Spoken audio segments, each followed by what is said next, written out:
Hello all, welcome back to the channel. In today's video we're going to be building my new Prusa Mini Plus kit. This is a new product from Prusa, so they originally did the Mini and now they did the Mini Plus, so it's got some new features on it. But in today's video we're going to give an overview of the build, and at the end I'm going to summarise my first thoughts, first prints, how easy was it to assemble and how I got on with it in general.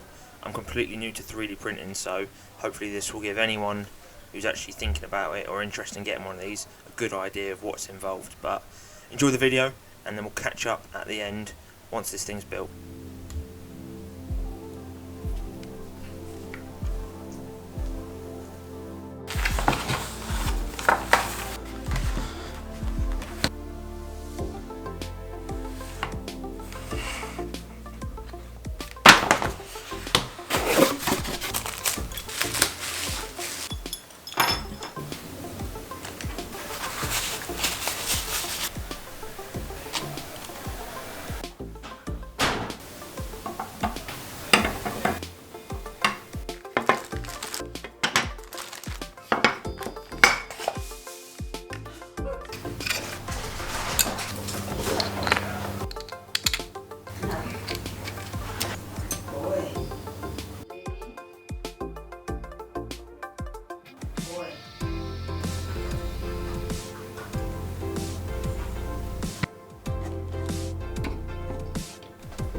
Wow.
So guys, that's the build of the printer finished, and I thought I would sum this video up and kind of give a summary of the printer, what I thought of it and what I've actually printed.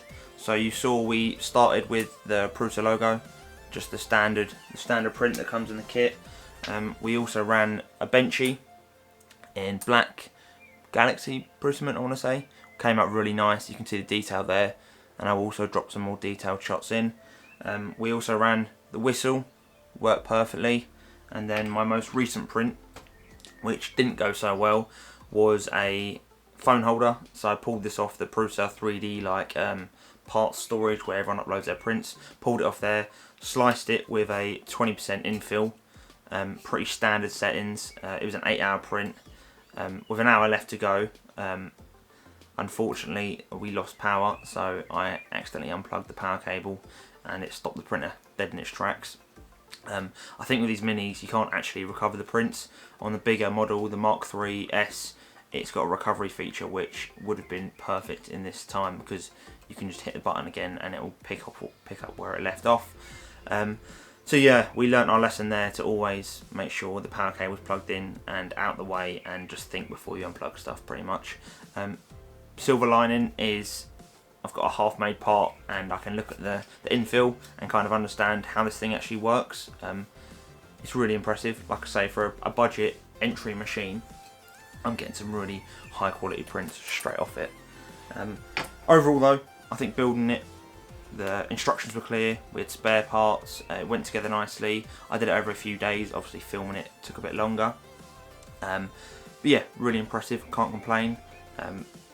Price wise, I paid about £400 to get this machine, so that was with import duty, shipping, and an extra reel of Prusa mint as well. So it's not too bad. So yeah, I think that's a affordable printer, especially for something that's reliable. I know you can get cheaper ones, but there's nothing worse than getting a 3D printer and then not being able to run it or not understand it and not having the support. So I can definitely say it's worth the money.